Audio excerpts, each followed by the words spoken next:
High কমিশনে ঢুকে জাতির পিতার ছবি নিয়ে অপমান করেছে। এত সাহস কোথা থেকে পায় আমি জিজ্ঞাসা করি।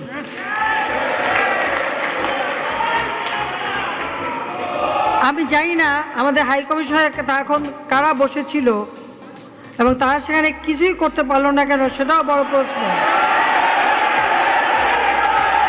আর আমি আমার প্রবাসী যারা বাঙালি, না আমার প্রবাসী বাঙালিদেরও আমি বলবো যে যারা এই ঘটনাগুলি ঘটিয়েছে তারা চলাফেরা করে না, তাদের দেখেন না।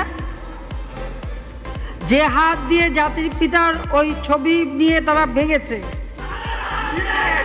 তাদের যা উপযুক্ত করা উচিত সেটা করতে হবে।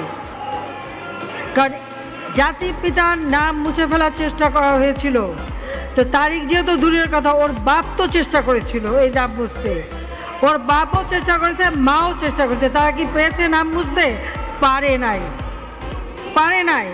ইতিহাস কখনো কেউ চাপা দিতে পারে না।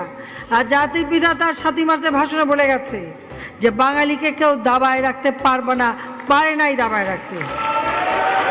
তা আজকে এত বড় দুঃসাহস হয়ে যায়। হ্যাঁ, আমি প্রধানমন্ত্রী এসে আমারটা যা করুক ওটা আমি কিছু মনে করি না, কিন্তু যিনি আমাদের জাতির পিতা, যার আইন আছে, সেখানে হাত দেবে এত সাহস কোত্থেকে পেল? তারিখ যে ভুলে